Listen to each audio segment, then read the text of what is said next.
Yuk jadi bagian dari dakwah kami. Dukung operasional dakwah dan sosial kami, raih pahala amal jariah yang terus mengalir sampai hari kiamat. Assalamualaikum warahmatullahi wabarakatuh. Alhamdulillah, selalu saja kita memuji dan memuja Allah atas segala nikmat yang Allah berikan kepada kita. Termasuk Allah masih memberikan umur kita hari ini sehingga kita bisa menambah kantong-kantong amal saleh kita.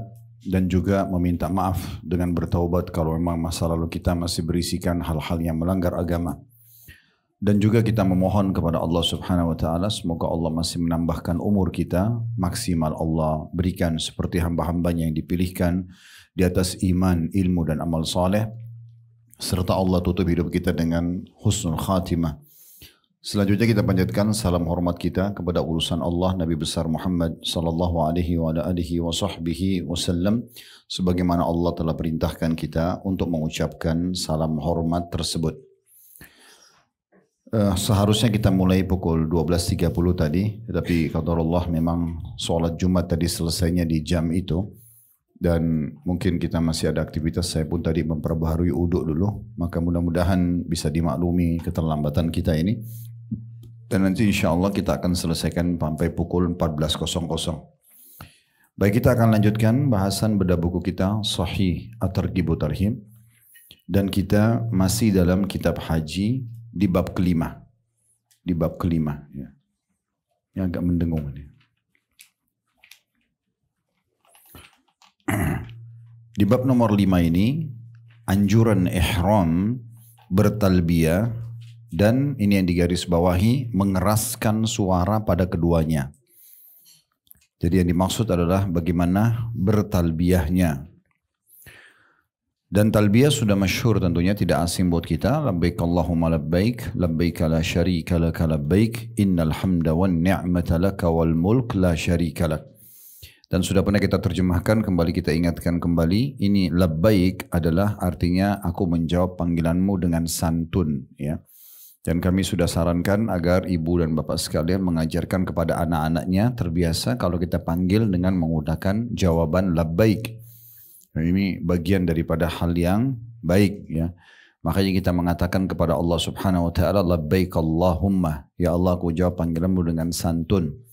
Labbaik Allahumma labbaik, labbaik la syarika laka labbaik, aku jawab panggilanmu dengan santun dan tidak ada sekutu bersamamu.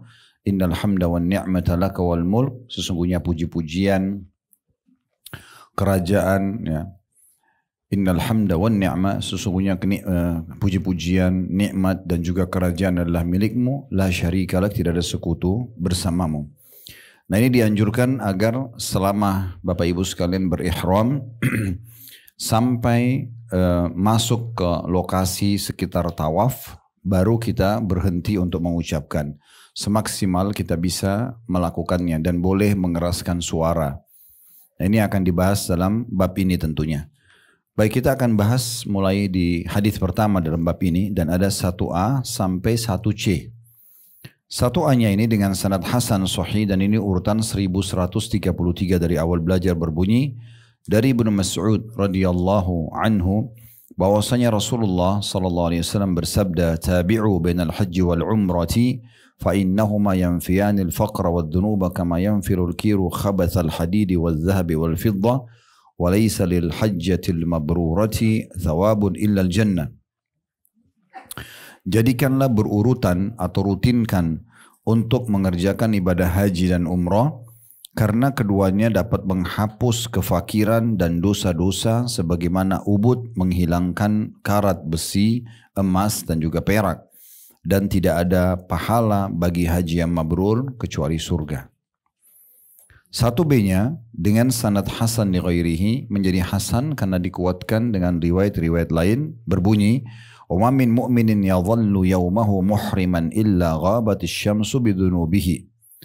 Tidaklah seorang mukmin yang sepanjang harinya dalam keadaan ihram melainkan matahari terbenam dengan membawa dosa-dosanya. Hadis ini diriwayatkan oleh Tirmidzi dan beliau mengatakan hadis hasan sahih. Dan di dalam sebagian naskah Sunan At-Tirmidzi tidak tercantum lafaz wa ma min mu'minin dan tidak ada seorang mukmin pun dan seterusnya. Demikian pula ia ada dalam riwayat An-Nasai dan Sahih Ibnu Khuzaimah tanpa ada tambahan. Satu C-nya saya bacakan dulu semuanya baru kita ambil faidahnya seperti biasa. Dengan sanad hasan di ghairihi menjadi hasan karena dikuatkan dengan riwayat-riwayat lain dan berbunyi Razin menambahkan padanya wa ma min mu'minin yulabbi lillahi bil hajji illa syahida lahu ma ala yaminihi wa shimali ila munqati'il ard. Dan tiada seorang mukmin pun yang bertalbiyah karena Allah untuk berhaji melainkan ia akan disaksikan oleh apa saja yang ada di bagian kanan dan kirinya hingga ujung tepi bumi. Hadis ini ya dikatakan diriwayatkan oleh Tirmidzi dan juga An-Nasai. Riwayat ini, Bapak Ibu sekalian, kita langsung coba mengambil faedahnya. Kalau satu A-nya, Al-Mundhiri rahimahullah penyusun buku ini ingin kembali mengingatkan kepada kita pentingnya seseorang muslim dan muslimah menjadikan program rutin untuk haji dan umrah. Dan jangan pernah mengatakan antara kita sama Allah atau dalam diri kita sendiri, sudahlah saya sudah pernah haji sekali sudah cukup, atau saya pernah umrah sekali sudah cukup. Nah ini nanti sesuai dengan niatnya. Karena Allah subhanahu wa ta'ala memerintahkan Nabinya Muhammad SAW untuk mengatakan innamal a'malu bin niyat. Semua amal sesuai dengan niatnya. Jadi kalau Bapak Ibu niatnya mau haji sekali saja ya sudah Allah kasih sekali saja. Mau umrah sekali saja ya sudah. Mau umrah setahun sekali saja ya Allah kasih. Mau umrah setiap bulan Allah kasih. Tergantung bagaimana sugesti kita atau niat kita. Kalau kita yakin kepada Allah subhanahu wa ta'ala tidak ada yang mustahil. Allah subhanahu wa ta'ala akan mudahkan semua urusan. Ya. Termasuk kita minta agar dirutinkan sholat malam, dirutinkan sholat duha, dirutinkan sedekah, dirutinkan baca Quran, dirutinkan selalu mengingat dan berzikir kepada Allah, dirutinkan bakti sama orang tua, dirutinkan haji dan umrah. Semua itu bagian daripada hal dibolehkan dalam agama. Bahkan dianjurkan ya, agar kita bisa memperbanyak amal-amal soleh selama ajal kita belum datang. Ya, jadi masalah ini penting sekali untuk diambil pelajaran. Karena sering kali ada orang yang ditanya, kenapa enggak umroh? Oh saya baru umroh tahun lalu.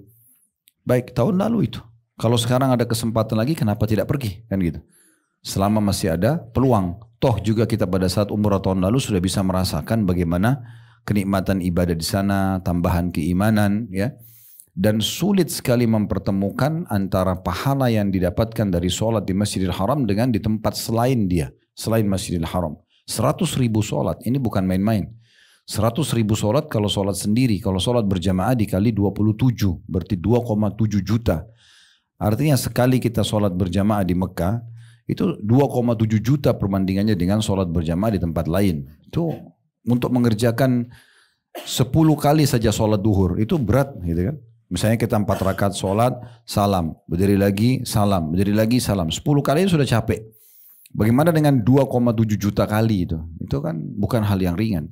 Bagaimana orang muslim bisa mempertemukan antara uang yang dia keluarkan untuk pergi haji ataupun umrah dengan pahala yang dia bisa dapatkan? Sulit sekali mempertemukannya. Anggap orang mengeluarkan sampai permahal lah. Mungkin pemberangkatan haji yang paling mahal, yang paling eksklusif mungkin 1 M bahkan lebih.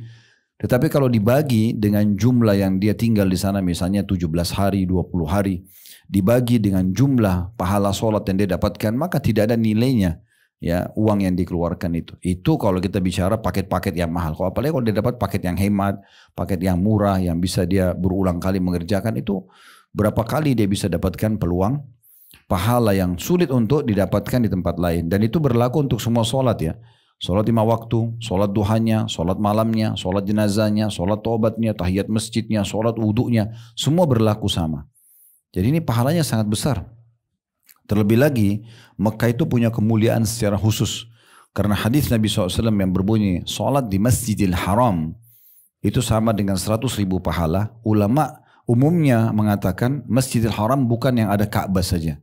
Tapi semua wilayah haram. Jadi luas sekali. Di semua wilayah Mekah, wilayah haram, kalau ibu dan bapak sholat, maka 100.000 pahalanya. Bukan cuma di Masjidil Haram. Tapi di masjidnya ya, bukan di rumah. Di masjidnya. Jadi kita tidak perlu khawatir gitu ya. Kami pernah check out dari hotel karena harus menuju ke bandara lebih cepat. Take off-nya sekitar jam 7 malam kalau tidak salah. maka tidak mungkin kalau kita check outnya selepas duhur, gitu kan. Kemungkinan besar kita akan telat untuk tiba di bandara, karena peraturan internasional sekarang harus 5 jam sebelum take off sudah ada di bandara. Kalau tidak biasanya seatnya bisa hilang gitu ya. Pernah kami 2 jam, 3 jam saja sebelumnya itu ada seatnya yang sudah hilang gitu ya. Oleh karena itu kita tidak boleh telat. Ini berbagi kalau yang teman-teman punya travel harus hati-hati dengan masalah itu. Karena ini pengalaman ya. Maka kita check outnya dari hotel di Mekah, dari dekat Masjidil Haram, itu sekitar jam 10 atau jam 11 pagi. Kita udah keluar. Nanti kita mutar dulu di Mekah. Ya. Kemudian kita tunggu sampai masuk waktu duhur. Sholat di wilayah Masjidil Haram. Di sekitar Haram. Duhur asar. Waktu itu kami sholat di Masjid Ar-Rajhi. Salah satu masjid yang juga besar di Mekah. Masih di wilayah Haram. Tapi kita sudah keluar dari macetnya, padatnya sekitar Masjidil Haram. Supaya tidak telat keluar. Sholat duhur asar lalu kemudian ke bandara. Tapi masuk wilayah haramnya. Ini sudah umum pendapat ulama. Bahkan Syekh Utsaimin rahimahullah mengatakan, salah satu ulama Saudi, andai saja kaum muslimin memahami bahwasanya hadis ini adalah global, masuk dalamnya semua wilayah haram, maka dipastikan orang tidak akan berdesak-desakan di sekitar Ka'bah, gitu kan? Kecuali orang yang mau tawaf, memang iya. Tapi kalau hanya sholatnya, maka mereka bisa sholat di sekitar wilayah haram. Dan ini sebuah fatwa yang sudah umum. Bapak Ibu bisa searching setiap saat di hampir semua artikel umumnya. Kalau orang yang berpegang pada pendapat jumhur ulama menyatakan masalah tersebut. Ya. Oleh karena itu hadis pertama kita ini sudah pernah kita bahas sebenarnya, tapi diulangi lagi oleh Mundhiri untuk menitik beratkan poin yang baru kami sampaikan tadi. Karena sabda Nabi SAW, tabi'u. Di situ terjemahnya jadikanlah berurutan. Sebenarnya bahasa sederhananya rutinkan. Dari umroh ke umroh lagi, umroh lagi, umroh lagi selama ada kesempatan. Umroh ke haji, haji ke haji, haji ke umroh, berulang-ulang. Setiap ada kesempatan, pergi saja, gitu kan. Itu yang dimaksud di sini dari sabda Nabi SAW. Lalu Nabi sebutkan keutamanya. Kenapa kita disuruh ulang-ulangi? Karena keduanya, haji dan umroh, itu akan mengikis habis. Bahasa terjemahan di sini buku kita menghapus ya. Sebenarnya bahasa yang lebih mengkritik di situ adalah mengikis habis, membersihkan secara totalitas semua kefakiran dan juga dosa-dosa. Ini yang paling banyak dikhawatirkan oleh orang-orang, susah, hidupnya susah, miskin, ya, tidak terpenuhi kebutuhannya, dihapus secara totalitas dari hidup dia. Berikut juga dosa-dosa yang merupakan penyebab datangnya hukuman Allah Subhanahu wa taala. Dan digambarkan sebagaimana ubud atau mungkin tepatnya pandai besi ya. Kita lihat orang-orang yang pandai besi biasanya mereka kalau ingin menghilangkan karat dari besi atau emas ataupun perak, mereka menggunakan api ya. Nah itu biasanya terus saja disemprotin sampai bersih benar-benar ya. Sehingga besi itu kembali mengkilat, emas itu mengkilat, tidak ada lagi kotorannya, perak juga begitu. Nah seperti itu gambaran umroh dan haji, membersihkan kefakiran. Jadi betul-betul habis. Makanya saya bilang tadi dikikis habis dan juga dosa-dosa. Dan haji yang mabrur tidak ada balasannya kecuali surga. Kalau tahun lalu sudah haji, Allah mudahin lagi haji. Kenapa tidak pergi? Tahun lalu sudah dapat tiket surga. Baik, kenapa? Apa salahnya kalau dapat 2 tiket surga, 4 tiket surga, 10 tiket surga? Yang mungkin kalau yang satu kurang, yang satu menguatkan atau menyempurnakannya, gitu kan? Atau nanti akan membuat timbangan amal kita jadi lebih berat, ya kan? Sehingga kita bisa lebih banyak membantu orang. Karena kan ada syafaat pada hari kiamat ya, ada pertolongan. Kapan kita bisa berikan pertolongan kepada orang tua kita, kepada saudara kita, atau orang-orang yang memang kita tahu dan kenal mereka, dan mereka butuh lolos di timbangan amal hari kiamat, kalau kita sendiri sudah lolos. Jadi amal soleh kita lebih banyak daripada dosa kita. Misalnya amal soleh Bapak Ibu sekalian 10.000, dosanya cuma 1.000 misal, contoh. Berarti ada selisih 9.000. 9.000 ini bisa kita nilainya membantu orang lain. Bukan dibagi-bagi ya, tapi nilainya saja. Misal ibu kita butuh 1.000 kita bantu, ayah kita butuh 1.000 kita bantu, saudara kita butuh 1.000. Pokoknya sampai 9.000 itu habis. Gitu. Tapi tidak dibagi-bagi ya, cuma nilainya saja. Tapi syaratnya harus kita sendiri lolos dari timbangan amal. Nah ini tidak mungkin kecuali amal soleh kita banyak. Di antara salah satu caranya adalah mengulang-ulangi ibadah yang memang dibolehkan untuk mengulang-ulanginya, di antaranya haji dan umrah itu. Dan kembali ke poin tadi, coba jalankan resep sederhana ini, innamal a'malu binniyat. Semua sesuai dengan niatnya. Saya pernah punya pengalaman bilang sama istri saya, enak sekali orang. Waktu saya pertama balik dari Madinah tahun 98 dulu, selesai S1, kemudian saya sempat cukup lama, mungkin 2-3 tahun tidak kembali ke sana. Aktivitas sebab saya masuk S2, terus kemudian ngajar di pesantren ayah saya di Makassar. Habis itu mulailah mungkin tahun ketiga atau tahun keempat saya pergi umroh. Tapi itu pun pergi umroh hanya berdua sama orang tua saya saja, masih begitu, belum ada travel. Habis itu saya balik lagi ke Jakarta, nanti beberapa bulan kemudian kalau Allah kesempatan saya cuma beli tiket berdua sama ayah saya berangkat lagi. Tapi lama-lama saya lihat orang-orang yang bawa jemaah banyak benar. Ya, mereka bisa dapat pahala. Ini bukan masalah finansial keuntungannya ya. Tapi bagaimana orang-orang yang menjalankan travel itu kalau mau Allah berkahi, niatnya awal bukan keuntungannya. Niat awal antar jemaah itu untuk bisa ibadah. Supaya mereka bisa maksimal sesuai dengan sunnah Nabi SAW. Sujudnya, rukunya, sholatnya, intinya tawaf, sa'inya, berdoanya, zikirnya dan segala macam. Jadi kita panen pahalanya dulu. Itu urusan dunianya akan ikut dengan sendirinya gitu ya. Daripada orang selalu berpikir masalah finansial tidak peduli dengan ibadahnya. Karena ini susah ketemu ya. Antara mendahulukan ibadah dengan cari keuntungan. Itu nggak mudah mempertemukannya. Kenapa sih orang kalau mau niat ibadah bagaimana dia berikan yang terbaik buat jemaahnya. Maka keuntungan itu pasti akan lebih kecil.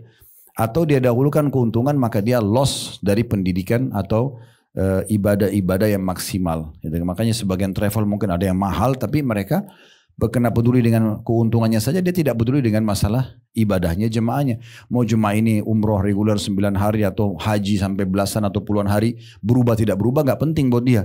Yang penting sudah masuk di Arafah, di Muzdalifah, selesai ya udah. Mau berubah gak berubah, ini sayang sekali ya. Kalau kami jadikan target bagaimana jemaah yang berangkat, dia pulang bisa bawa ilmu, dia bisa berubah. Karena dia sedang mempersiapkan dirinya untuk ibadah misalnya. Satu waktu saya pernah bilang sama istri saya, enak sekali orang kalau punya travel ya. Bisa bolak-balik kapan saja dia mau pergi. Subhanallah, tidak lama dari perkataan itu dan niat itu. Mungkin setahun setengah, Allah kasih saya travel. Tidak tahu bagaimana caranya gitu. Tiba-tiba saja ada yang tawarin, travelnya nggak jalan. Waktu itu di Bandung. Kemudian kita coba bicara sama beberapa orang investor. Kemudian terjadi pembelian. Sampai akhirnya terjadilah akad dan alhamdulillah berjalan sampai sekarang. Ya sudah bisa dihitung belasan ribu jemaah yang sudah berangkat dengan izin Allah Subhanahu Wa Taala. Jadi sebenarnya tergantung niatnya. Sama kalau Bapak Ibu tadi kita tarik contoh yang lain, sholat malam. Udahlah saya sudah sholat malam tadi malam. Nanti aja deh minggu depan lagi. Nanti minggu depan betul baru bangun tuh. Karena dia memang niatnya begitu. Dia mau seperti itu. Orang kalau niat ingin berbuat baik, Allah mudahkan. Orang kalau niat ingin berbuat dosa, dia juga akan temukan jalan yang mudah itu. Makanya orang semua mencuri, berzina, bisa saja dilakukan. Karena sesuai dengan niat dia. Gitu kan? Sesuai dengan niat dia. Jadi jangan batasi diri kita dalam hal ibadah. Berusaha minta dan mohon kepada Allah diberikan maksimal. Pelajaran dari hadis ini kita bisa ambil yaitu adanya anjuran untuk mengulang-ulangi ibadah haji dan umrah. Kemudian yang kedua, adanya penekanan bahwasanya haji dan umrah yang dikerjakan ikhlas karena Allah, mengikuti tuntunan Nabi SAW karena beliau mengatakan khudu anni manasikakum, ambillah manasik haji dan umrah itu dari aku sesuai dengan tuntunan Nabi SAW, maka akan membersihkan dosa-dosanya dan juga kemiskinannya sebagaimana pandai besi membersihkan karat dari besi, emas dan juga perak. Pelajaran yang ketiga, haji yang mabrur mengikuti syarat dan peraturan-peraturannya, maka rukun-rukunnya ya, wajib-wajibnya semua itu, maka akan ya mendapatkan surga. Baik, riwayat 1B-nya, itu tadi 3 pelajaran dari riwayat 1A-nya. Dari 1B-nya, ini menyebutkan tentang keutamaan haji dan umrah, tapi di saat kita berihram. Kita berihram. Jadi mulai ihram itu, tentu kalau ibu-ibu pakainya lengkap ya. Digunakan pakaian lengkap yang dibuka hanya wajah dan telapak tangan. Jangan lupa kaos kakinya, karena itu bagian daripada harus yang ditutup ya. Aurat muslimah di situ ya. Kemudian juga kalau bisa menghindari pakaian yang khas laki-laki, itu warna putih ya. Karena ihram laki-laki kan putih ya. Sehingga perempuan menggunakan baju yang berbeda. Ya, tepatnya kalau warna-warna yang gelap lebih bagus ya. Hitam, coklat tua gitu-gitu ya. Itu jauh lebih tepat tentunya. Nah orang kalau dalam keadaan ihram, maka selama dia ihram, dalam hadis ini dikatakan tidaklah seorang mukmin sepanjang harinya dalam keadaan ihram melainkan matahari terbenam dengan membawa dosa-dosanya. Artinya ini penguat bahwasanya dengan ihram baik itu umrah atau haji maka akan membersihkan dosa-dosa.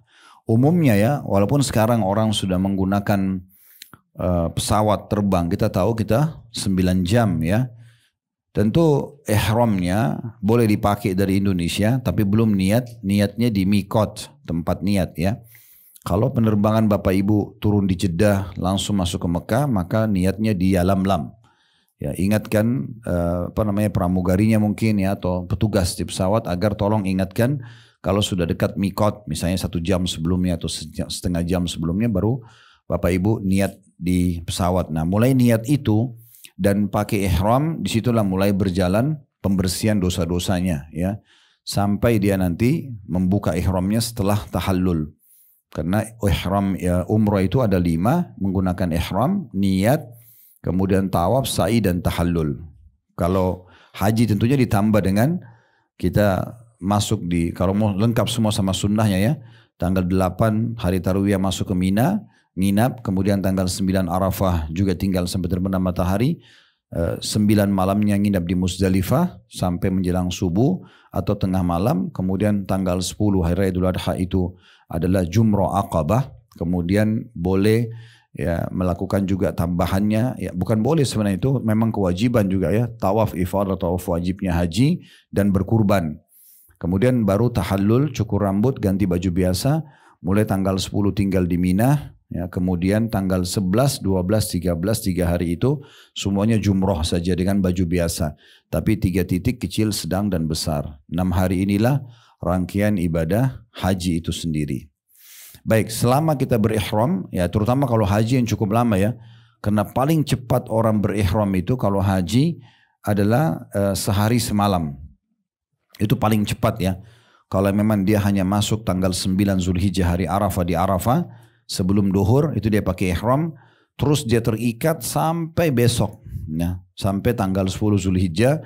Kalau dia sudah jumrah aqabah atau tawaf ifadah itu dia dan juga berkurban kalau dia haji tamattu itu baru dia buka ya, tahallul kemudian buka baju, itu minimal sekali. Jadi bisa dikatakan 24 jam itu minimal. Tapi kalau mau maksimalnya tentu dari tanggal 8 Zulhijjah sampai tanggal 10 Zulhijjah. Jadi ini kurang lebih 3 hari ya. Itulah yang pakaian ihram yang kita bisa hitung kalau haji tentunya. Jadi di sini juga dijanjikan akan pembersihan dosa-dosa selama seseorang itu dalam ihramnya. Sementara riwayat 1C-nya itu dijelaskan tambahannya lagi. Jadi tadi kalau hadis 1A-nya kita ambil 3 faedah tadi, adanya anjuran mengulang-ulangi haji dan umrah. Kemudian yang kedua adanya keutamaan haji dan umrah yang setiap kali dikerjakan akan dapat yang sama, yaitu hilangnya kemiskinan dan kesusahan hidup serta juga dosa-dosa. Dan yang ketiga haji mabrur, tidak ada balasan kecuali surga. Sementara 1B-nya ditambah faedah yang keempat, yaitu adanya pembersihan dosa dimulai dari pakai ihram sampai dilepas ihram tersebut ya. Kemudian selanjutnya di 1C-nya kita ambil faedah yang kelima, yaitu sabda Nabi SAW, dan tidak ada seorang mukmin yang bertalbiyah karena Allah untuk berhaji melainkan ia disaksikan oleh apa saja yang ada di bagian kanan dan kirinya hingga ujung tepi bumi. Maksudnya kalau ibu sudah mulai mengatakan dan bapak sekalian labbaik Allahumma labbaik, itu kan biasa diucapkan setelah niat lewat mikot ya. Tadi kalau saya jelaskan dari Jakarta mau masuk langsung ke Mekah berarti di Yalamlam sekitar 15 menit 17 menit sebelum landing di Jeddah itu akan diinformasikan. Di situ pengucapan niat labbaik Allahumma umrah kalau umrah, atau labbaik Allahumma hajjan kalau hajj. Kemudian kalau dari Madinah kita lewat Bir Ali ya. Di masa sekarang sudah tidak musim lagi orang naik bus dari Madinah ke Mekah. Umumnya orang pakai kereta cepat. Nah, kereta cepat ini 3 menit sampai 5 menit maksimal ya, itu kereta bergerak itu sudah lewat mikot. Maka jangan sampai lewat ya. Itu biasa diingatkan tapi dalam bahasa Inggris sama bahasa Arab saja. Tapi harusnya setiap mutawif atau tour leader atau pemilik travel mungkin sudah mengingatkan jemaahnya. Kalau kami sudah ingatkan jemaah sudah harus pakai ihram semuanya dari hotel, sudah lengkap semuanya, koper-koper yang besar sudah dibawa lebih dulu ke Mekah, karena tidak mungkin naik semuanya di kereta. Bus yang kami sewa itu sudah jalan ke Mekah, kemudian baru jemaah cuma bawa ransel yang kami bagikan atau tas cabin yang dibawa ke kereta. Sehingga semua sudah ihram dan tinggal niat saja. Nah, pada saat mulai selepas niat itu dianjurkan bertalbiyah. Mulai dari labbaik Allahumma labbaik, labbaik la syarika laka labbaik, innal hamda wan ni'mata laka wal mulk la syarika lak. Karena kita enggak ngerti bahasa Arab, Maka alangkah baiknya Bapak Ibu tahu terjemahannya. Jadi sambil renungi, ya. Aku jawab panggilanmu dengan santun ya Allah. Ya, aku jawab panggilanmu tidak ada dengan santun, tidak ada sekutu bersamamu. Sesungguhnya puji-pujian, nikmat dan kerajaan milikmu, tidak ada sekutu bersamamu. Jadi kita seperti sedang menjawab, ya Allah aku datang nih untuk kamu, aku datang untuk kamu. Begitu terus ya. Dan itu dianjurkan usahakan maksimal mengucapkannya. Mungkin kalau kereta sekarang 2 jam 47 menit kalau dia pakai transit di Jeddah, itu mungkin kita bisa pakai ya setengah jam, diselang-selingkan untuk talbiyah dan juga berdoa. Itu adalah anjuran yang sangat ditekankan. Karena kalau ibu dan bapak sekalian baca talbiyah, semua di kiri kanan kita sampai ke ujung bumi menjadi saksi hari kiamat. Kalau si fulan ini memang dia melaksanakan ibadah ini. Itu yang dimaksudkan. Jadi semua di kanan dan kirinya berarti batu, tanah, udara, apa saja, ada genangan air. Semua itu akan jadi saksi pada hari kiamat dari tempat kita talbiyah sampai ke ujung bumi. Ya. Begitu penyebutan dalam hadis 1C. Ya. Dan memang umumnya semua ibadah yang kita kerjakan dan dosa yang kita kerjakan di sekitar kita akan menjadi saksi. Seperti Bapak Ibu kalau mampir ke satu tempat, kalau masih ada wudu lebih bagus sholat, gitu kan? Karena tempat itu akan jadi saksi hari kiamat. Saya dulu punya pengalaman dengan salah satu dosen kami, Dr. Tariq, hafizahullah. Saya tidak tahu beliau masih hidup atau tidak sekarang. Karena semenjak kami tamat dulu sudah tidak pernah ketemu ya. Tapi beliau dulu sering datang ke Indonesia, ngadakan daurah di masa itu dulu. Di masa kami masih mahasiswa. Intinya dia waktu masih sering bolak-balik ke Indonesia. Satu waktu datang mampir ke rumah orang tua kami di Makassar. Kemudian lagi duduk. Pas duduk habis salaman dia bilang sama saya, Khalid tolong tunjukkan di mana tempat saya bisa sholat. Saya pikir beliau mungkin mau sholat. Waktu itu memang waktu duha ya. Mungkin mau sholat duha gitu. Karena penasaran, saya siapin tempat, kemudian dia sholat. Habis sholat saya tanya, Syekh sholat apa tadi? Saya sengaja, padahal pikiran saya mungkin dia sholat duha. Ternyata bukan sholat duha gitu. Dia udah sholat duha tadinya di hotelnya gitu ya. Dia datang ke satu tempat itu hanya untuk supaya tempat itu bisa jadi saksi buat dia hari kiamat.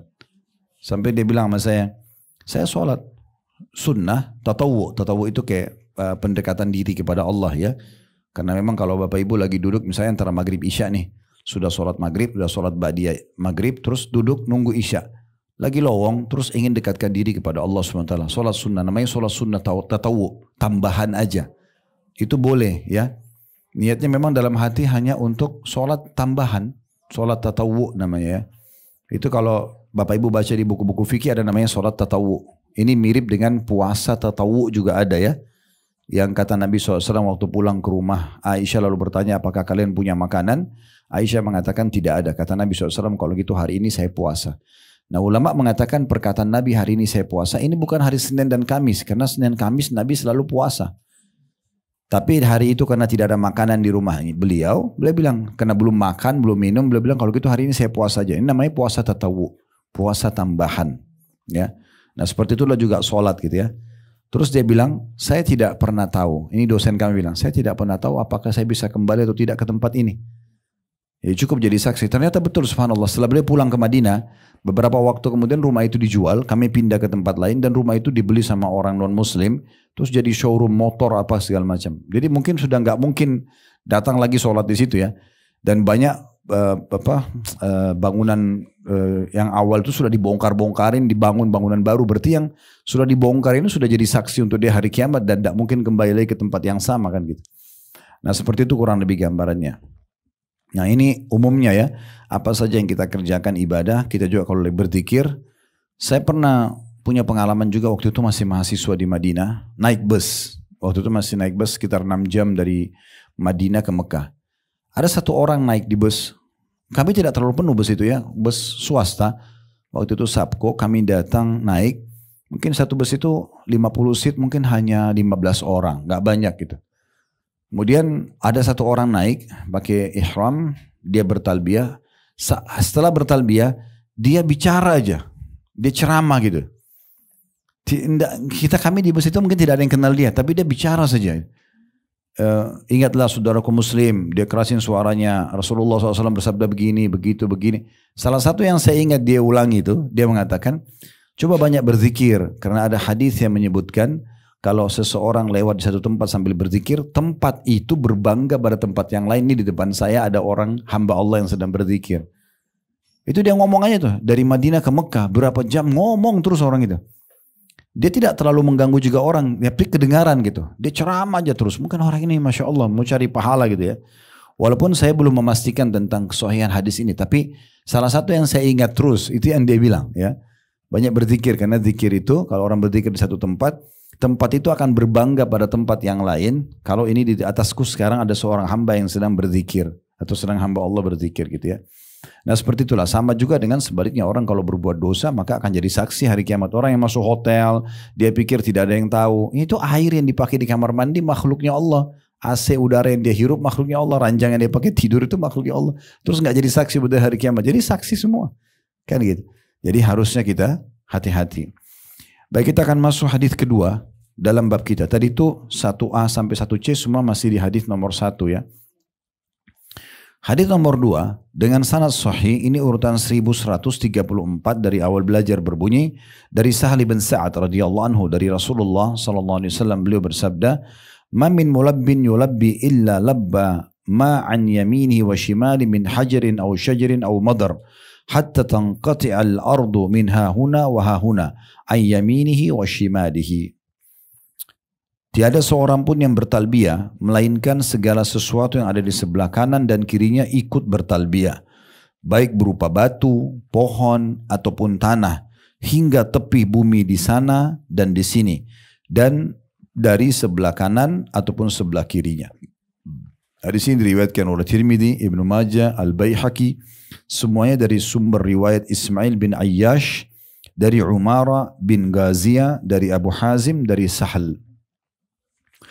Riwayat ini juga disebutkan oleh Ibnu Huzaimah dalam sahihnya dari Abidah, yaitu Ibnu Humaid, Umara bin Ghaziyah telah menceritakan kepada kami dari Abu Hazim dari Sahal. Diriwayatkan juga oleh Hakim dan ia berkata sahih berdasarkan syarat Bukhari dan juga Muslim. Riwayat ini menguatkan riwayat 1C tadi ya. Kita langsung ambil saja faedahnya. Faedah yang pertama adalah adanya anjuran agar setiap orang yang berihram selalu bertalbiyah. Setiap ada kesempatan dia bertalbiyah ya, karena semua yang ada di sekitarnya akan menjadi saksi untuk dia.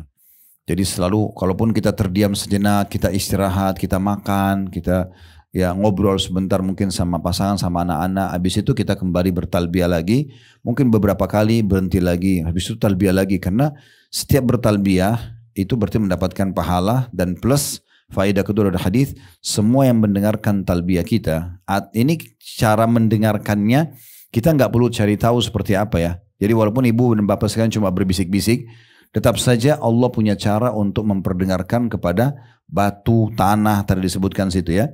Batu, tanah, pohon, semua itu kecuali ikut bertalbiyah. Jadi Allah punya cara untuk menyampaikan suara kita. Kalau masih ingat dulu, awal sekali diperintahkan ibadah haji, pernah kita jelaskan, Nabi Ibrahim AS setelah membangun Ka'bah, Allah perintahkan Nabi Ibrahim melalui Jibril AS untuk memanggil manusia haji. Maka pertanyaan Ibrahim AS adalah, bagaimana suaraku bisa sampai? Maksudnya suaranya sejauh apa harus panggil orang satu dunia untuk haji yang beriman pada saat itu? Maka kata Jibril AS, Tuhanmu mengatakan, hai Ibrahim, tugasmu hanya menyampaikan saja. Maka Nabi Ibrahim naik di atas sebuah bukit, lalu beliau teriak saja mengatakan, hai manusia, orang-orang beriman, datanglah haji. Allah antarkan suaranya kepada semua orang-orang beriman. Maka datanglah semua orang beriman dari muka bumi pada saat itu, sampai Allah gambarkan saking jauhnya mereka menunggangi unta-unta yang sangat kurus. Ya. Itu disebutkan dalam surah Al-Hajj. Ya. Maka datanglah orang-orang. Nah Allah punya cara bagaimana menyampaikan suara-suara tersebut. Sebagaimana juga kita kalau berbisik antara kita sama Allah berdoa. Allah di atas arsy-Nya sana. Betapa jauhnya tempat itu dengan kita. Tapi subhanallah Allah maha kuasa untuk mendengarkan suara hambanya. Ya, seperti itulah. Jadi ini pelajaran yang kedua adalah pentingnya seseorang atau setiap orang bertalbiyah, maka makhluk Allah subhanahu wa ta'ala di sekitar dia, batu, tanah, pohon, juga ikut bertalbiyah. Kuasa Allah subhanahu wa ta'ala, walaupun kita tidak dengar suaranya. Pelajaran yang ketiga, bahwasanya semua ya, akan ikut bertalbiyah dan menjadi saksi untuknya dari sebelah kanan dan kirinya. Dan bahasa Nabi SAW hingga tepi bumi di sana dan di sini maksudnya adalah semua ujung kanannya ke depan, ke belakang, ujung kiri tangan sisi kanan maksud saya ke depan atau ke belakang, sisi kiri ke depan atau ke belakang, semuanya akan ditarik mengelilingi bumi, itu akan menjadi saksi buat dia pada hari kiamat. Jadi bukan hanya sekedar tempat yang dia lewati saja. Ya, seperti itu gambaran daripada keutamaan hadis ini. Baik, kita akan masuk hadis nomor 3 dengan sanad sahih, dan bab kita ini ada sampai hadis nomor 6 ya. Kita akan selesaikan insyaallah sampai hadis nomor 6. Hadis nomor 3 dengan sanad sahih urutan 1135 dari awal belajar berbunyi dari Khallad bin As-Sa'ib dari ayahnya, ia berkata radhiyallahu anhum, ia berkata Rasulullah SAW bersabda, atani Jibril fa'amarani an amura ashabi an yarfa'u aswatum bil ihlali awit talbiyah. Jibril telah mendatangiku dan memerintahkanku agar aku menyuruh para sahabatku untuk menyaringkan suara mereka dalam berihlal atau talbiyah ya. Atau talbiyah disitu dikatakan. Diriwayatkan oleh Imam Malik, Abu Dawud, An-Nasai, Ibnu Majah dan Tirmidzi, dan ia mengatakan hadis hasan sahih. Dan Ibnu Khuzaimah dalam sahihnya, Ibnu Majah menambahkan fa innaha min syiaril hajj. Karena sesungguhnya talbiyah itu dan menggunakan ihram adalah salah satu syiar haji. Salah satu syiar haji. Saya akan bacakan langsung juga hadis nomor 4 karena ini semakna dengan hadis nomor 3. Hadis nomor 4 ini dengan sanad sahih di ghairihi menjadi sahih karena dikuatkan dengan riwayat-riwayat lain, dan ini urutan 1136 dari awal belajar berbunyi dari Zaid bin Khalid al-Juhani radhiyallahu anhu bahwasanya Rasulullah SAW bersabda, ja'ani Jibril faqal mur ashabaka falyarfa aswatahum bitalbiyah fa innaha min syiaril hajj. Jibril mendatangiku lalu berkata, suruhlah para sahabatmu agar menyaringkan suara mereka dalam bertalbiyah karena ia merupakan salah satu syiar haji. Diriwayatkan oleh Ibnu Majah, Ibnu Khuzaimah dan Ibnu Hibban dalam sahih keduanya, serta Al-Hakim mengatakan sahih sanadnya. Dua buah riwayat ini Bapak Ibu sekalian memberikan pelajaran kepada kita. Yang pertama tentang kedudukan malaikat Jibril alaihissalam, dan beliau biasa disebut Jibril, disebut juga Jibril. Ya, di situ kalau dilihat dalam bahasa Arabnya tulisannya Jibril. Ya, ini juga mirip dengan lafaz doa iftitah. Salah satu doa iftitah adalah Allahumma rabba Jibril wa Mikail wa Israfil. Wahai Tuhannya Jibril, Israfil dan Mikail, 3 pemimpin malaikat. Jibril pemimpin para malaikat, Mikail wakilnya, sementara Israfil yang akan meniup sangkakala nanti pada hari kiamat. Jibril AS adalah makhluk Allah yang paling besar tentunya. Dan dalam sebuah riwayat kata Nabi SAW, Jibril dimanapun mataku memandangkan langit pada saat pertama ketemuan Jibril AS turun dari Gua Hira, maka ke timur, barat, utara, selatan semua dipenuhi oleh badan Jibril. Dalam riwayat yang lain Allah mengaruniai Jibril 600 ekor sayap yang kalau satu sayapnya dikebaskan bumi ini maka akan hancur bumi ini. Dan dia adalah malaikat yang paling terpercaya. Salah satu tugasnya menyampaikan wahyu kepada para rasul. Dan kita sayangkan sekali ini ada kelompok Syiah yang justru menganggap Jibril berkhianat. Jadi kalau Bapak Ibu lihat orang sholat, Syiah itu biasa sebelum salam dia mau tepuk-tepuk pahanya. Yang biasa mereka ucapkan itu sebelum salam, khanal amin, telah berkhianat Jibril. Ya, harusnya Jibril itu bawa wahyu bukan kepada Nabi Muhammad tapi kepada Ali. Ya, ini kekufuran. Ya, tapi seperti itulah yang mereka lakukan. Ini pelajaran pertama tentang Jibril atau Jibril alaihi wassalatu wassalam yang wajib kita imani keberadaannya. Dan sedikit tambahan tentunya, kalau kena malaikat tidak nampak sebagaimana syaitan tidak nampak, itu kita bisa rasakan keberadaan mereka dengan bisikan baik untuk patuh kepada Allah dari malaikat. Kayak kita lihat orang miskin tiba-tiba kita mau sedekah, kita bangun tengah malam mau sholat, ya apalah ya. Ada panggilan haji umroh kita mau tergerak, itu biasa bisikan dari malaikat. Tapi semua yang menepis itu, udahlah tidur malam masih panjang, gak usah bantu orang itu masih mampu, itu dari syaitan. Ya. Tinggal kita mau ikutin yang mana. Makanya Nabi SAW mengatakan kalau seseorang terbangun tengah malam, maka pendampingnya dari malaikat mengatakan sholatlah. Maka pendamping dari korin, syaitan akan mengatakan tidurlah malam masih panjang. Gitu ya. Tinggal Bapak Ibu lihat kira-kira biasa ikut siapa ini, malaikat atau syaitan. Ya. Kemudian pelajaran yang ketiga yang dianjurkan atau itu yang pertama tadi masalah Jibril. Kemudian pelajaran yang kedua adanya perintah langsung dari Allah Subhanahu wa Ta'ala kepada Nabi Muhammad SAW, mengajarkan kepada semua sahabat. Berarti juga terjadi kalau sahabat disyariatkan, maka semua umat Islam juga disyariatkan, baik laki-laki ataupun perempuan, untuk mengangkat suara mereka. Jadi bukan hanya sekedar menyebutkan, tapi mengeluarkan suara pada saat mereka berihlal atau menggunakan ihram dan juga bertalbiyah. Ya. Riwayat ini menguatkan kepada kita kalau boleh di bus, di pesawat kita mengatakan labbaik Allahumma labbaik, labbaik la syarika lak labbaik, kita keraskan suara, maka ini bagian daripada hal yang dianjurkan. Laki-laki ataupun perempuan sama, ya. Laki-laki atau perempuan sama, walaupun biasanya perempuan itu lebih dianjurkan mengecilkan suara, tetapi di sini berbeda pada saat talbiyah karena dia bagian daripada syiar haji, ya. Dan kita bisa bayangkan kalau kita selalu bertalbiyah, apalagi selama kita mengerjakan ibadah haji itu waktunya cukup panjang berhari-hari, itu semuanya akan menjadi saksi buat kita pada hari kiamat nanti. Kemudian selanjutnya yang hadis nomor 5 dengan sanad hasan di ghairihi, menjadi hasan karena dikuatkan dengan riwayat-riwayat lain, dan ini urutan 1137 dari awal belajar berbunyi dari Abu Hurairah radhiyallahu anhu dari Nabi SAW, beliau bersabda, ma ahalla muhillun qattun illa bushir wala kabbara mukabbirun qattun illa bushir qila ya Rasulullah bil jannah qala na'am.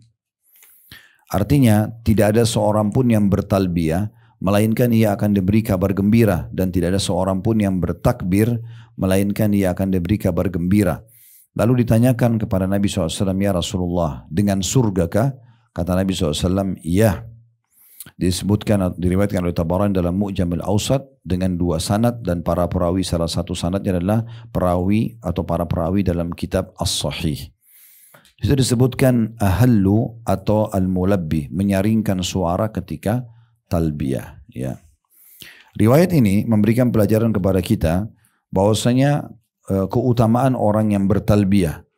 Karena dengan setiap bertalbiyah, kalau tadi sudah kita sebutkan ada keutamanya menjadi saksi hari kiamat. Kemudian semua yang mendengarkan talbiyahnya juga akan menjadi ikut bertalbiyah dengan dia, ya. Di sini disebutkan ada tambahan, yaitu kalau dia bertalbiyah walaupun cuma sekali, sudah cukup dia mendapatkan berita gembira untuk mendapatkan surga. Makanya dikatakan oleh Nabi SAW, tidak ada seorang pun yang bertalbiyah kecuali pasti akan disampaikan padanya berita gembira. Dan para sahabat bertanya, berita gembira apa ya Rasulullah? Surgakah? Kata Nabi SAW, iya. Kemudian pelajaran yang kedua, keutamaan juga orang bertakbir, ya. Allahu Akbar. Dan ini cukup banyak sunnah-sunnah Nabi SAW, diantaranya kalau kita sedang menukik, ya. Kayak pesawat mau take off atau lagi take off, itu anjurannya bertakbir, ya. Kalau mobil mungkin menukik, kita juga jalan menukik, mungkin kita naik tangga, ya, naik lift, naik ke atas, semua itu bagian daripada hal yang disunnahkan bertakbir. Sebagaimana sabda Nabi SAW, kalau kalian sedang menukik bertakbirlah, kalau kalian sedang turun, pesawat landing atau mobil kita lagi turun dari tempat ketinggian, bertasbihlah, ya, bertasbihlah. Dan ini termasuk keutamaan yang sangat besar dengan mengucapkan Allahu Akbar. Makanya Allah jadikan ucapan pertama kita sholat adalah Allah Maha Besar ini, ya. Maksudnya Allah Maha Besar dengan kemahabesaran zatnya, kemahabesaran kerajaannya, kemahabesaran keagungannya, ya, kemudian kekayaannya dan segala macam hal. Jadi bukan hanya besar secara zat, karena memang zatnya Allah SWT besar sekali, Allah Maha Besar. Tetapi tentu kita bisa tahu atau kita perlu fahami ini besar dalam segala hal. Besar dari sisi kekayaan, keagungan, kerajaan, ya, apalah keperkasaan dan segala macam hal. Jadi kalau kita bilang Allahu Akbar sekali saja, itu sudah mendapatkan jaminan surga, ya. Tetapi di sini ulama memberikan sebuah gambaran penting. Jaminan-jaminan surga dari amal-amal sunnah seperti ini itu tidak bisa berdiri sendiri. Misal kalau ada orang salah fahami hadis ini, dia mengatakan, kalau gitu Ustaz saya nggak usah sholat, cukup saya Allahu Akbar saja. Itu dapat jaminan surga. Nggak bisa dia dapatkan. Karena ini tidak bisa berdiri sendiri. Kalau amal ini kan berzikir amal sunnah, ya. Talbiyah, kemudian bertakbir itu adalah sunnah. Kita mengucapin Allahu Akbar itu bagian daripada sunnah. Tidak bisa dia berdiri sendiri sementara orang itu meninggalkan kewajibannya. Harus kewajiban ikut, baru ini bisa didapatkan. Saya sudah pernah kasih contoh itu ya. Seperti hadis Nabi SAW, siapa yang menjaga 4 rakaat sebelum duhur dan 4 rakaat sudah duhur, Allah akan haramkan baginya neraka. Boleh nggak orang bilang begini, saya sholat aja sunnah, qobliyah, ba'diyah, nggak usah duhurnya, misal. Nah, kan nggak mungkin, karena ini sunnah, dia nggak bisa berdiri sendiri, harus dikuatkan dengan yang wajibnya. Nah seperti itu. Udah saya puasa Senin Kamis saja kan amal dilaporkan setiap Senin Kamis, nggak usah puasa Ramadan, nah, nggak mungkin. Atau saya sedekah, nggak usah zakat. Ini semua berarti tidak bisa ya. Ini harus difahami baik-baik. Jadi keutamaan-keutamaan seperti ini dia tidak berdiri sendiri kalau dia sifatnya sunnah, harus dikuatkan dengan pelaksanaan kewajiban-kewajiban. Baik, hadis terakhir dalam bab kita ini hadis nomor 6 dengan sanad hasan di ghairihi, menjadi hasan karena dikuatkan dengan riwayat-riwayat lain, dan ini urutan 1138 dari awal belajar berbunyi dari Abu Bakar As-Siddiq radhiyallahu anhu anna Rasulullah sallallahu alaihi wasallam su'ila ayyul amali afdal qala al-ajju wath-thajju. Bahwasanya Rasulullah SAW pernah ditanya, amal apakah yang paling utama? Beliau mengatakan bersuara nyaring dalam bertarbiyah dan menyembelih kurban. Diriwayatkan oleh Ibnu Majah, At-Tirmidzi dan Ibnu Khuzaimah dalam sahihnya. Semuanya dari riwayat Muhammad bin Al-Munqadir dari Abdurrahman bin Yarbu'. At-Tirmidzi berkata Muhammad tidak pernah mendengar hadis dari Abdurrahman. Diriwayatkan pula oleh Al-Hakim dan dia menilainya sahih, dan juga oleh Al-Bazzar. Hanya saja dia menyatakan dalam riwayatnya ma birrul hajj qala al-ajju wath-thajju. Bagaimana haji yang mabrur itu? Kata Nabi SAW, mengeraskan suara dalam talbiyah dan menyembelih kurban. Waqi' berkata yang dimaksud dengan al-ajju adalah suara keras bertalbiyah, sementara al-ajju al-thajju adalah menyembelih hewan kurban, dan ini sudah disebutkan pada bab 4 nomor 10. Dari hadis ini kita ambil pelajaran langsung saja. Yang pertama, kedudukan Abu Bakar As-Siddiq radhiyallahu anhu, karena beliau menyampaikan riwayat ini kepada kita. Jadi beliau Abu Bakar mengatakan bahwasanya Rasulullah begini dan begitu. Ya, ini kan berarti dia yang menceritakannya. Kemudian yang kedua, pentingnya seorang muslim untuk bertanya sesuatu yang bermanfaat untuk agamanya. Jadi selalu kita bertanya, kira-kira amal apa yang paling baik saya kerjakan, ya, kira-kira seperti apa, kira-kira seperti ini dan seperti itu. Jadi kita coba bertanya, walaupun kita sudah mengetahui jenis ibadah tertentu, tidak ada salahnya kita menanyakan apakah yang saya kerjakan ini sudah benar misalnya, apakah ada tambahan, ada yang lebih afdal atau tidak. Nah itu semangat bertanya seperti ini penting, karena kita ingin sesuatu yang lebih baik. Makanya di sini sahabat, dan kita temukan banyak riwayat yang mirip-mirip seperti ini ya. Mereka menanyakan ayyul amali afdal, amal apa yang paling afdal? Dan ulama menanggapi kemungkinan besar yang maksud anda kutip sini adalah amal pada saat sedang haji dan umroh. Karena Nabi SAW sebutkan di sini jawabannya untuk haji dan umroh. Makanya juga Al-Mundhir dimasukkan dalam bab kitab haji atau di kitab haji ini. Begitu juga dengan hadis yang menyebutkan tentang ya, apa itu haji yang mabrur? Kan kita sudah tahu tadi balasan haji mabrur adalah surga. Di sini Nabi SAW menyebutkan termasuk mabrurnya haji itu adalah al-ajju tadi ya, mengeraskan suara pada saat talbiyah. Dan as-sajju artinya berkurban.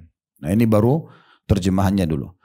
Baik, kita ambil pelajaran yang pertama dari Abu Bakar Siddiq. Kemudian yang kedua adalah pentingnya seorang bertanya masalah agamanya. Kemudian pelajaran yang ketiga adalah pentingnya seseorang mengeraskan suara pada saat talbiyah. Dan itu salah satu penyebab haji dan umrohnya diterima. Mabrur artinya diterima gitu ya. Karena dia menyaringkan suara. Selanjutnya pelajaran keempat adalah pentingnya juga berkurban.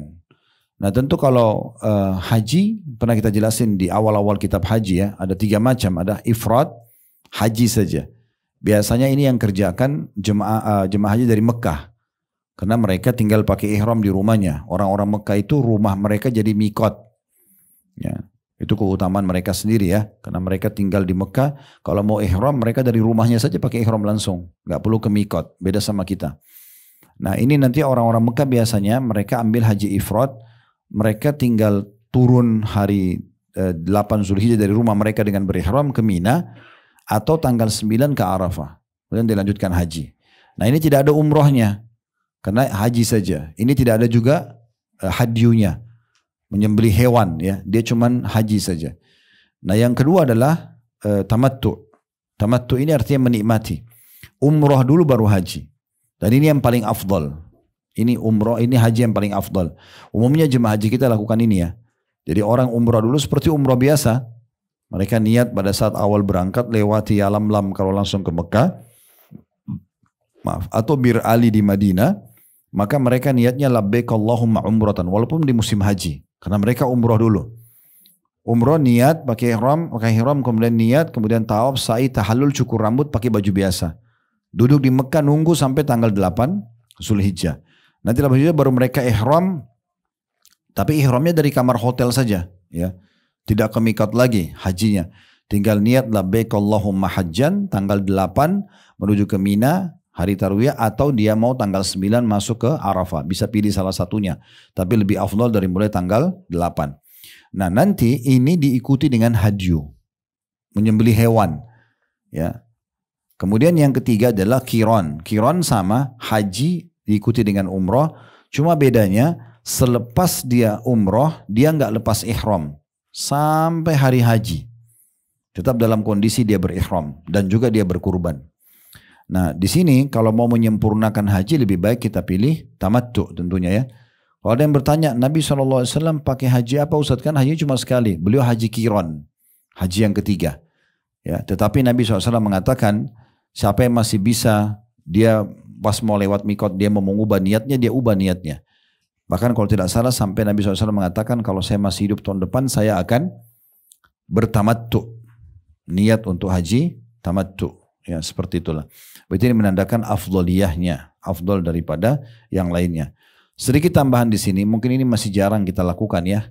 Jadi menyembelih hewan di Mekah itu bukan hanya untuk haji, umroh juga. Ya, banyak orang umroh tidak lakukan itu ya. Padahal sebenarnya umroh, tetapi kalau haji tamattu hukumnya wajib, kalau umroh hukumnya sunnah. Ya, mirip dengan tawaf wada, meninggalkan Mekah kan sebelumnya. Itu kalau haji hukumnya wajib, kalau umroh hukumnya sunnah. Nah, menyembelih pun sama. Ini kalau ibu dan bapak sekalian pernah dengar kisah kesepakatan Hudaybiyah.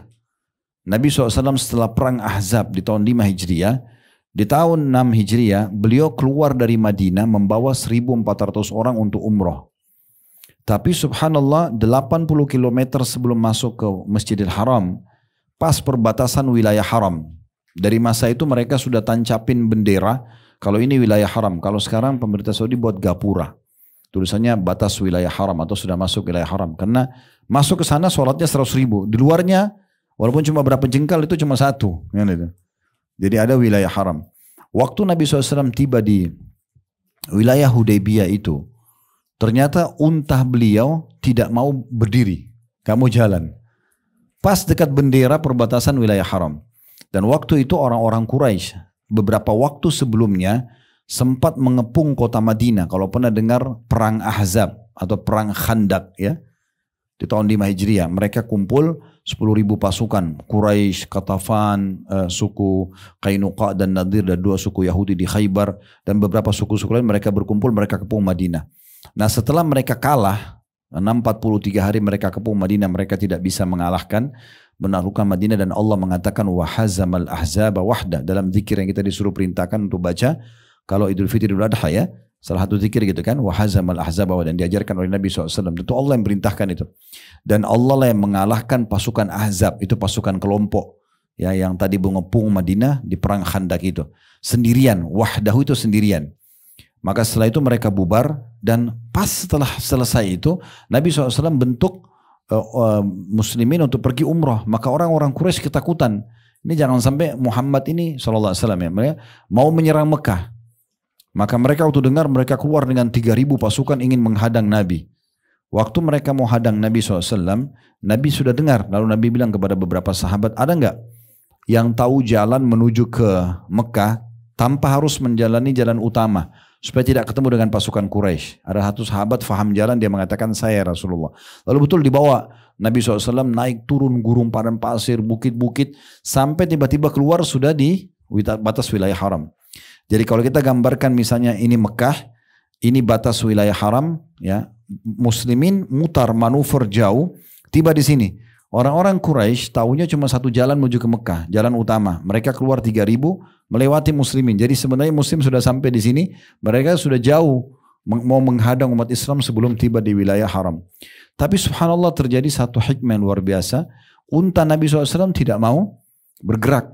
Begitu tiba di situ, karena kalau mereka sudah masuk di batas haram, misalnya ini bendera batas haram, muslimin sudah masuk ke sana, orang Quraisy nggak berani ganggu mereka. Karena seluruh orang Arab waktu itu, walaupun mereka sebagian penyembah berhala, mereka memuliakan orang yang berihram. Karena ini kan syariat Nabi Ibrahim, ya. Jadi Abu Lahab, Abu Jahal, semua itu sebenarnya mereka juga haji. Cuma mereka musyrik, menyekutukan Allah dengan patung-patung itu. Jadi kalau ditanya Abu Jahal, Abu Lahab, kalau masih hidup sekarang, bapak ibu tanya, ini Ka'bah punya siapa? Mereka akan bilang rumahnya Allah. Siapa yang ciptakan langit dan bumi? Allah, mereka tahu. Tapi mereka datangkan patung-patung untuk perantara. Mereka bilang kita nggak bisa langsung berdoa sama Allah, harus melalui patung-patung ini. Terjadilah kesyirikan, makanya namanya orang musyrik. Mereka sekutukan Allah, sementara Allah tidak mau disekutukan gitu ya. Seperti itulah. Nah, dengan hikmah Allah SWT. Sebagian sahabat ada yang sampai mendorong unta Nabi, ayo ini tinggal masuk satu langkah lagi, mereka nggak bisa diganggu oleh Quraisy. Tapi unta itu tidak mau. Ada satu sahabat nyeletuk mengatakan, unta ini telah ditimpa sesuatu yang tidak baik. So, kok tidak mau masuk sih gitu ya? Nabi mengatakan tidak. Tetapi yang telah menahan dia untuk melangkah adalah yang telah menahan gajahnya Abraha menyerang Ka'bah. Ya, Allah SWT maksudnya kan? Karena kan gajah Abraha itu, pernah dengar kisah Abraha kan? Kisah dalam surah Fil. Jadi pada saat gajahnya sudah tiba depan Ka'bah, itu gajahnya tidak berani untuk masuk menghancurin Ka'bah. Padahal sebelum datang ke Mekah, mereka sudah melatih gajah-gajah ini untuk merubuhin bangunan-bangunan. Dibuat bangunan rubuhin supaya mereka tuh nanti terbiasa. Dan mereka tidak berani. Sampai akhirnya Allah datangkan burung yang menghancurkan mereka. Nah kata Nabi SAW, yang menahan untaku ini adalah yang telah menahan gajahnya Abraha untuk mendekati Ka'bah. Allah SWT ada hikmahnya. Udah kita berhenti. Berkemahlah muslimin di situ. Berkemah. Nah pada saat mereka berkemah di situ, nah di sini pasukan Quraisy juga datang. Terjadilah kesepakatan Hudaybiyah. Tentu ini kisah yang panjang ya, dari kesepakatan Hudaybiyah. Nah pada saat itu Nabi SAW kemudian membawa bersama beliau hadyu. Ini yang kita mau titik beratkan ya. Unta-unta sama domba yang rencana disembeli pada saat beliau umroh. Dan itu biasanya pada saat itu lehernya diikat dengan tanda. Diikat dengan tanda. Makanya waktu Quraisy melihat Nabi SAW pakai ihram, terus ada hewan hadyu, mereka bimbang, ini mau perang atau mau umrah? Karena betul-betul bawa hewan kurban. Dan juga pakai baju ihram. Cuma mereka takut karena Nabi bawa pedang. Waktu mereka tanya, hai Muhammad, kau mau perang atau mau umrah? Dia bilang, umrah. Kenapa kau bawa pedang? Kami cuma berjaga-jaga di tengah jalan kalau ada yang tiba-tiba serang. Tapi kami bersedia kalau kamu masih Mekah, kalau kami masuk ke Mekah, pedang kami akan taruh di samping. Kami nggak akan bawa. Kan begitu. Tapi ternyata Quraisy ketakutan, akhirnya terjadi kesepakatan Hudaybiyah. Tapi saksi bahasan ini kisah panjang. Saksi bahasanya Nabi SAW bawa hadyu, hewan untuk dikurbanin pada saat umroh gitu ya. Jadi coba nanti sempurnakan umrohnya kalau masuk ke Mekah dengan berkurban gitu ya. Dan cukup banyak yayasan sosial di sana. Kalau Bapak Ibu di Tower Zam-Zam itu, kalau hotelnya Fairmont itu lebih gampang. Ya, kalau di Hotel Fairmont itu turun sebelum di mall itu sebelum ke arah Masjidil Haram, di pojok sekali yaitu ada warna hijau, yayasan sosial. Kantor mereka itu dekat sekali di situ, dekat pintu Fairmont itu langsung ada tempat yayasan sosial. Dan itu cukup banyak yayasan sosial itu yang bisa menerima untuk kita berkurban tentunya. Baik, mungkin saya tambahkan di bab nomor 6. Bab nomor 6 ini hanya menyebutkan saja, setelah itu kita buka pertanyaan. Karena bab nomor 7 nanti kita akan bahas pertemuan akan datang insya Allah. Bab nomor 6 ini adalah anjuran berihram dari Masjidil Aqsa. Ya. Tapi di sini Al-Mundhiri mengangkat hadis Nabi SAW cuma umumnya oleh ulama dilemahkan. Jadi ada hadis yang berbunyi kalau ada anjuran untuk berihram dari Masjid Al-Aqsa. Ya. Ya, tapi seperti biasa dan sudah pernah kita jelaskan ya. Karena buku ini ditelusuri oleh Syekh Albani. Syekh Albani rahimahullah seorang pakar hadis. Beliau punya teori sendiri dalam menilai hadis ini layak atau tidak. Karena buku ini diterbitkan Sahih At-Targhib Tarhib, yang sahih saja dari buku targhib, maka tidak yang hadis yang tidak sahih atau hasan beliau tidak angkat. Makanya beliau mengatakan tidak ada satu hadis pun pada bab ini yang sesuai dengan syarat kitab kami. Ya, jadi makanya beliau tidak mengangkat hadisnya. Insya Allah kedepannya kita akan masuk ke bab nomor 7 masalah anjuran melakukan tawaf, istilam atau mengusap dan mengecup atau mengusap saja atau memberi isyarat kepada Hajar Aswad dan mengusap rukun Yamani serta penjelasan tentang keutamaan keduanya, keutamaan maqam dan masuk ke Baitullah. Ini semua nanti akan kita jelaskan insyaallah panjang lebar di kesempatan akan datang. Kalau ada benar dari Allah maka diambil dan diamalkan. Kalau ada salah dari saya mohon dimaafkan. Subhanakallahumma bihamdika asyhadu an la ilaha illa anta astaghfiruka wa atubu ilaik. Wassalamualaikum warahmatullahi wabarakatuh.